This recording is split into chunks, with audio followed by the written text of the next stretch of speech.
Merci pour tout ce que vous avez pu relever comme travaux que nous faisons. Merci aussi d'avoir attiré l'attention sur l'usage qui est fait par les utilisateurs de la statistique, qui sont nombreux. Il est effectivement important, et c'est ce à quoi nous veillons depuis toujours, et ce pourquoi nous sommes reconnus, c'est-à-dire de produire toutes nos données sur la base des normes édictées par la Commission des statistiques des Nations Unies et par les bonnes pratiques disséminées par l'OCDE en particulier et son grand organisme de statistiques. Certes, une statistique est un indicateur à un moment donné, et il est toujours daté. Et très souvent, il n'est pas contextualisé. Mais l'utilisateur, lui, a besoin d'informations au fur et à mesure. Parfois, il est mal compris. Cela arrive. Et ça, comme le disait Moulay Dalawi, il faut absolument que nous essayions de continuer à faire de la communication autour. Et Dieu sait que nous en faisons auprès de la presse, dans nos sites, dans tout ce que nous faisons. Mais il y a aussi quelque chose, c'est que parfois l'indicateur ne correspond pas à ce qu'attendrait l'utilisateur et notamment le bénéficiaire d'un secteur. La pilule peut être amère, mais le malade n'en meurt pas, au contraire, parce que il l'assimile et on devient plus robuste pour faire tomber les fièvres et améliorer sa situation et ses indicateurs globaux de santé. Nous sommes habitués à cela. Et c'est normal. Ceci étant, ce que fait le ministre de l'Industrie, du Commerce, de l'Investissement et de l'Économie numérique, je crois ce qu'il fait comme politique de réforme et d'ouverture vers l'extérieur et vers le monde des affaires internationales, je crois qu'en définitive, c'est ce qui compte pour l'investisseur étranger.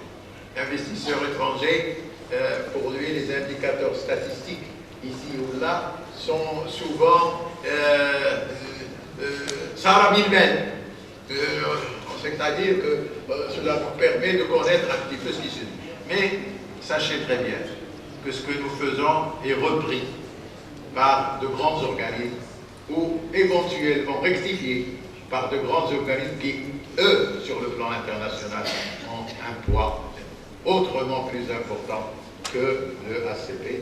Et au contraire, le ACP tire entre autres sa force de ce qu'il s'aligne sur les méthodes de ce pays. Et il s'agit du FMI, de la Banque mondiale, de l'OCDE et des grands organismes de l'Union européenne. Je crois que je suis convaincu que les opérateurs dans le domaine de l'industrie, du commerce, qui sont là, et dont si Moulay Fred lui-même subit la pression quotidienne, s'habitueront au fur et à mesure de ce qui se fait dans le domaine de la statistique, et surtout se rendre compte que c'est de leurs efforts que s'améliorent les statistiques. Merci beaucoup. Je voudrais donner la parole aujourd'hui à un grand ami, même si c'est une amitié récente, mais les bonnes découvertes ont ce double charme de vous apporter des amitiés et aussi de grandes surprises sur le spectre de bonnes de bonne qualité humaine que nous avons dans ce pays et qu'il faut qu'on se retrouve pour pouvoir s'apprécier. Et j'ai eu l'occasion, alhamdoulilah, d'apprécier c'est Abdelkader Amara, qui est aujourd'hui le ministre de l'Énergie, des mines, de l'eau et de l'environnement, mais ceci à titre personnel, mais également c'est du département aussi qui est important. Quel département et quelle importance? Et quel département et quelle importance au moment où nous nous engageons dans les objectifs du développement durable. Mais quelle responsabilité avez-vous sur vos épaules, c'est Abdelkader Amara? On va vous demander de l'économie de l'eau, on va vous demander les énergies renouvelables, on va vous demander l'assainissement, nous allons tout vous demander. Je sais que vous êtes engagés dans une voie difficile, mais combien enthousiasmant aujourd'hui en essayant de répondre d'abord au plus pressé en ce qui concerne l'énergie, mais aussi d'aller développer de ce qui sera demain la grande fierté du Maroc, celle de l'énergie renouvelable. Merci beaucoup, c'est Amara, si vous pouvez bien prendre la parole. شكرا مدير الاجتماعي والبيئي. السيدين الوزيرين المحترمين، السيد مندوب الزميل التخطيط، أيها الحضور الكريم. أولا يشرفني حقيقة أن أشارك حضراتكم اليوم أشغال هذه الندوة العلمية المنظمة من طرف المندوبية السامية للتخطيط حول موضوع إحصائيات أفضل من أجل حياة أفضل، وذلك من خلال تقديم نبذة عن إنجازات وآفاق أساساً قطاع الطاقة والمعادن في مجال الإحصاءات، وكذا دورها في رسم معالم الرؤية الوطنية في هذه المجالات الحيوية بالنسبة للاقتصاد الوطني.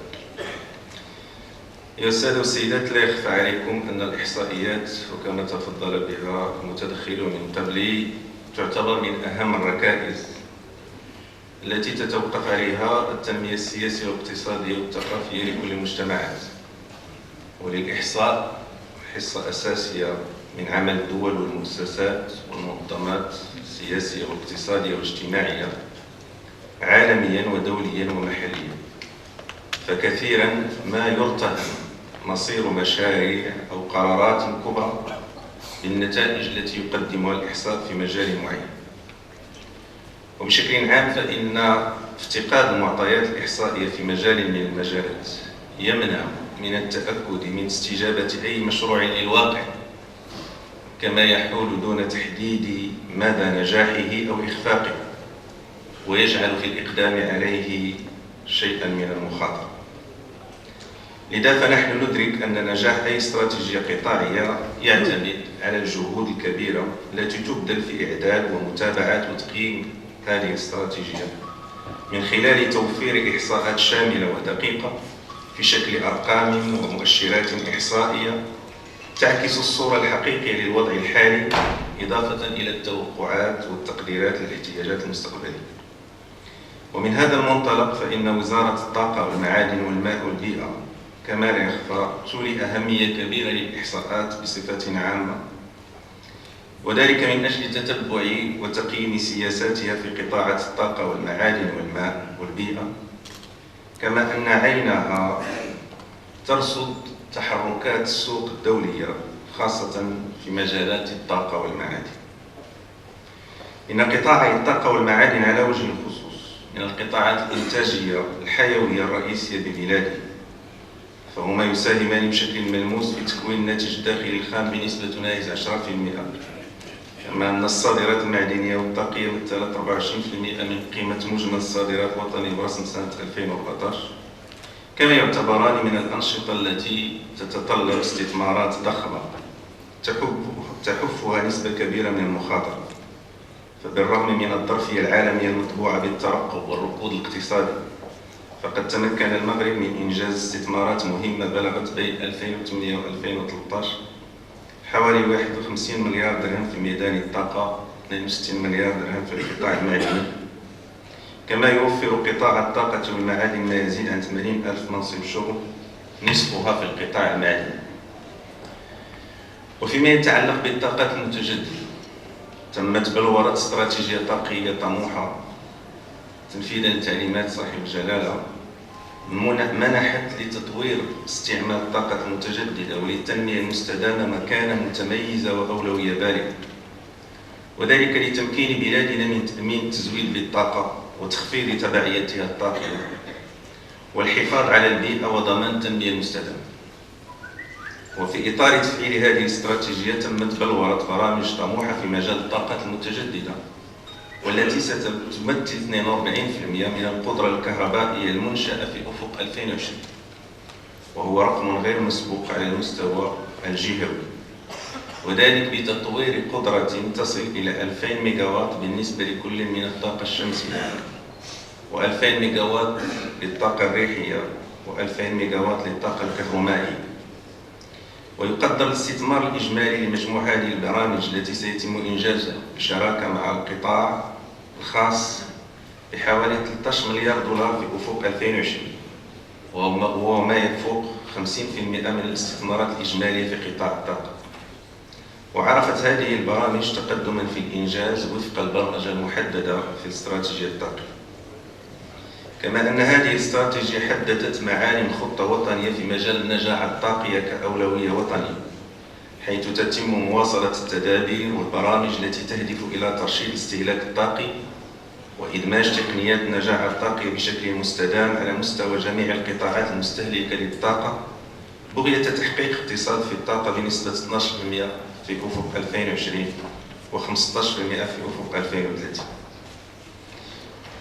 وفي مجال التعدين أصبح المغرب لأول مرة في تاريخه مدرجا في إطار ما يسمى بالمسح العالمي لشركات التعدين، وهو تصنيف دولي منجز في 122 بلدا، ويترجم القدرة على استجلاب الاستثمارات الخارجية المباشرة في مجال التعدين، حيث حصل المغرب على الرتبة الرابعة قاريا والرتبة 40 عالميا أمام النرويج والبرازيل وفرنسا وجنوب أفريقيا.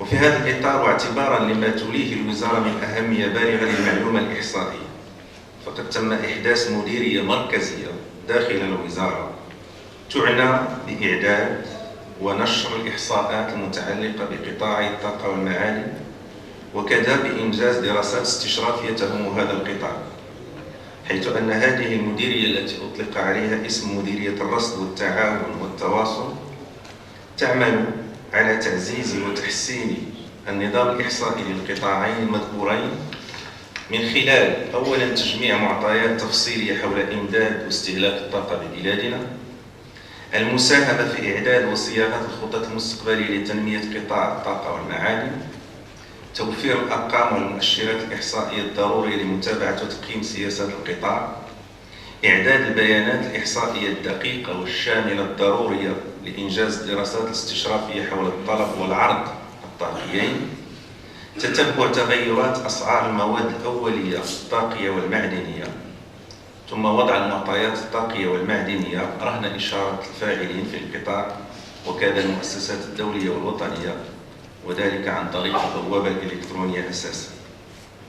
وموازاة مع ذلك يتم حاليا إعداد مشروع قانون لتجميع الإحصاءات الطاقية والنصوص التطبيقية المتعلقة به، وذلك لملائمته مع مشروع القانون الذي يتعلق بالنظام الإحصائي الوطني، مما سيمكن ولا شك من جمع وتوفير إحصاءات تفصيلية وكاملة حول إمداد واستهلاك الطاقة ببلادنا وبلورة سيناريوهات مستقبلية دقيقة. كما تعمل الوزارة على القيام ببحوث ميدانية حول الاستهلاك النهائي للطاقة حسب القطاعات الاقتصادية، وذلك من أجل معرفة مفصلة ودقيقة لاستهلاك الطاقة في هذه القطاعات، تمكن من إعداد رؤية استراتيجية تروم كما أسلفت ترشيد استهلاك الطاقة والرفع من النجاعة الطاقية، بالإضافة إلى إنجاز دراسات استشرافية على المديين المتوسط والبعيد حول الاستهلاك القطاعي للطاقة. فمنذ 2007 تم إنجاز البحوث الميدانية التالية: البحث الميداني النموذجي المتعلق بالاستهلاك النهائي للطاقة في جميع القطاعات الاقتصادية، تلاه البحث الميداني حول استهلاك الطاقة في القطاع النقلي بجميع أشكاله، ثم البحث الميداني حول الاستهلاك الطاقي في المنازل والقطاع الثالث، ثم البحث الميداني حول الاستهلاك الطاقي في القطاع الصناعي.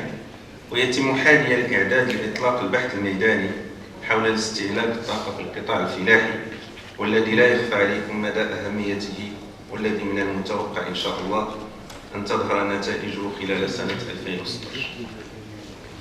وتتمحور الأهداف الرئيسية لهذه البحوث الميدانية حول العناصر التالية: تحديد الاستهلاك النهائي للطاقة في هذه القطاعات، حساب المؤشرات الطاقية المتعلقة بها، دعم وتعزيز الدراسات الاستشرافية المتعلقة بالطاقة، ثم المساهمة في تقييم انبعاثات الغازات الدفيئة أو الغازات المسببة للاحتباس الحراري الناتجة عن استهلاك الطاقة في هذه القطاعات.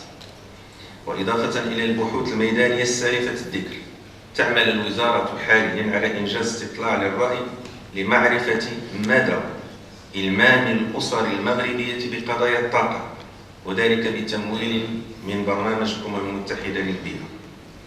وبخصوص برامج الشراكة والتعاون في مجال الإحصاءات على الصعيدين الوطني والدولي، فيمكن إجمالها فيما يلي: على الصعيد الوطني، تعمل الوزارة على تعزيز تبادل المعطيات الإحصائية من مختلف المؤسسات الوطنية والقطاعات الوزارية، وعلى رأسها بالطبع المندوبية السامية للتخطيط التي تربطنا بها علاقة تعاون وطيدة في مجال الإحصاءات، من خلال إشراكها في إنجاز جميع البحوث الميدانية والدراسات الاستشرافية التي نقوم بها.